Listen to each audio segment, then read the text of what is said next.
Hey guys, welcome back to another daily vlog. This series is going really well, and I think maybe there'll be two parts to today's video. I want to do a tour of my journal ecosystem. So if you watched yesterday's video, you saw that I did a planner tour or a planner flip through, either one. And then today I was like, well, maybe I should show like what my entire journaling / planning ecosystem looks like. But then I also thought, since I've been filming for, 10 days maybe at this point, just go through how it feels to be through 10% of my 100-day vlogging journey and maybe recap how it's felt. So, let me get comfortable. Let's get started. So today, I guess I'm feeling... There's been days where I did not feel like filming. I think today's was one of those days. And I notice I keep waiting until the absolute last moment to like film a video. Like I love to use natural daylight to film my videos, so like the quality is much better, more crisp, but I'll wait till like 6:30 when the sun is about to set and I have like maybe an hour left of daytime. So I'm like, I need to get to it.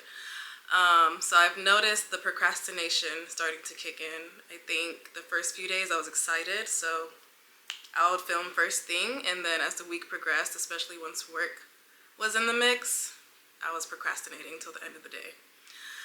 Today being one of those days. But overall, I think the journey has kind of helped me with my confidence on camera a little bit. I noticed the first few videos where I would stare at the viewfinder, I think it's called, or the screen, just to see how I look, to make sure, I guess I don't know what to call it, to make sure I'm in frame, but I'll just be like so self-conscious, like what do I look like, what do I look like? So I noticed I've been doing that a lot less. Like now I'm been practicing looking directly at the lens instead of the viewfinder. And I think also too is like, I noticed that I think I'm stumbling over my words a little bit less. I think when I first started, I was really anxious about speaking on camera, so then like the gears start turning in my head, trying to figure out what to say next, and then I would say a lot, or I still do say I think a lot.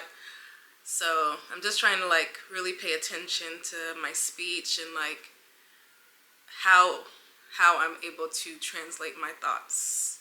So yeah, I think there's so many benefits to going on this journey, especially in terms of speech. And like, I think the biggest thing I needed was exposure therapy, and to just really develop my speech in a way that feels like I'm more confident in it and just able to translate my thoughts in a way that is coherent and makes sense and flows a little bit better.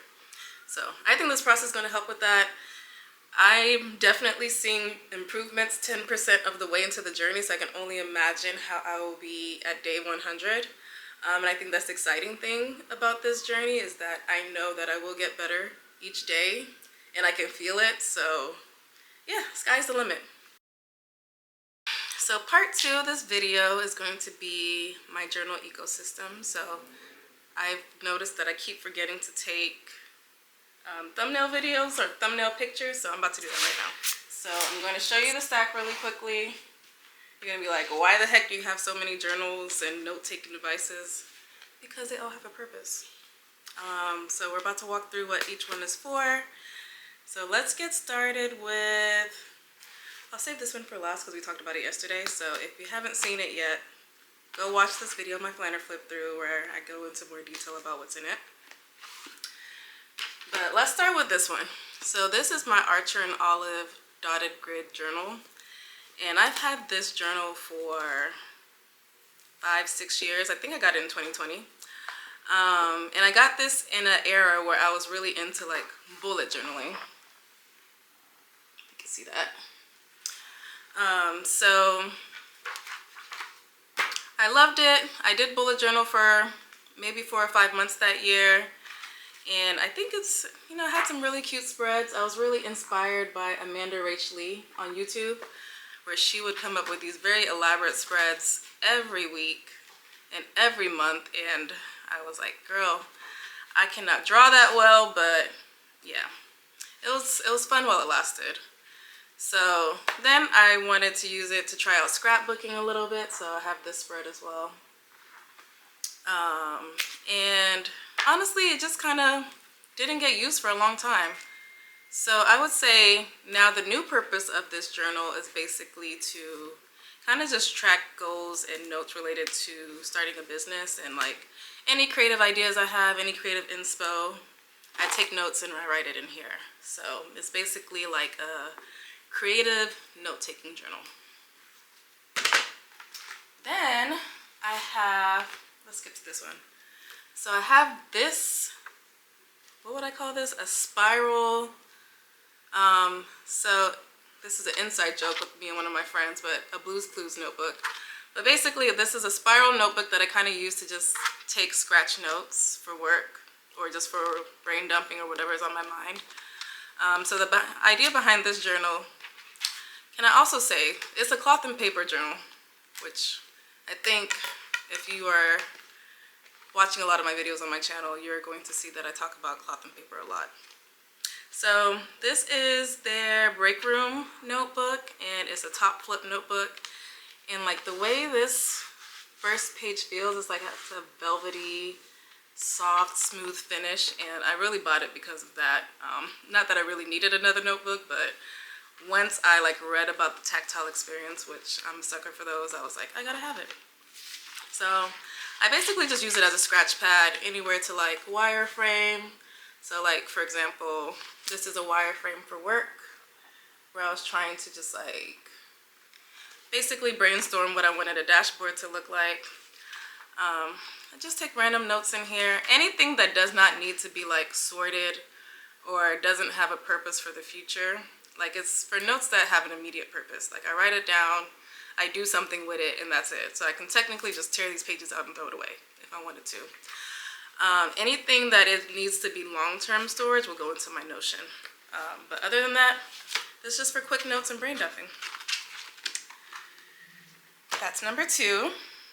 And then number 3 is from Paper Republic, my leather Grand Voyageur cover. And then I have 2 of their inserts on the inside. So the purpose of this journal is basically my language learning journal. I had an idea to keep both Spanish and Yoruba in here, but then I just thought it was too confusing. So the first insert I have in here is a small dotted grid journal insert. And basically I use it to just keep track of like vocabulary, grammar rules, and things like that. Just things for easy reference. And then the second notebook is a daily journal. So it's dated, and basically each page is a day. And then I use this journal for daily journaling in Yoruba. Just trying to find. So when I first started, I kind of just was only using the top half of the page because I had an idea to use the top half for Yoruba and the bottom half for Spanish. But trying to do 2, let me see if I have a page that has both.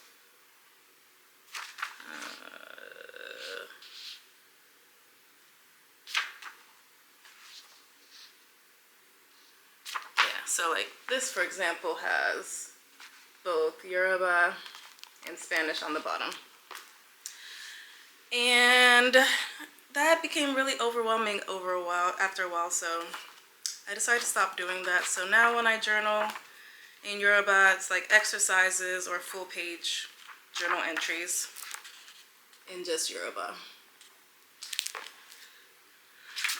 So yeah, that's the purpose of this journal. Basically, it's my language learning journal. So any language I want to learn or focus on, I think the nice thing about like traveler style notebooks is that I can easily take this notebook out and replace it with another one. So I am not, like, it doesn't permanently have to be just for Yoruba. It can be for Spanish, it can be for French, or whatever language I'm interested in learning at the moment. And then I won't go into too much detail about this one because I do have a full video doing a flip through it, but basically the purpose of this one is for planning and goal and vision setting, as well as note taking, just like daily notes, random notes that I want to keep. So This cover is a LV medium ring agenda cover, and all the inserts are from cloth and paper.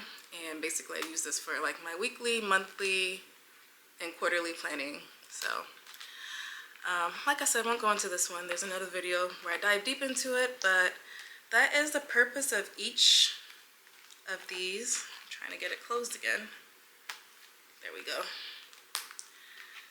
That's the purpose of each of these journals slash planners in my journal ecosystem. And I think I'll do another video where I talk about what I use Notion for, but since I'm living a more analog lifestyle right now, I find that I only use Notion right now also for goal setting. So I like to also have my goals digitalized so that way I can have a record or history of everything that I'm working on and accomplishing.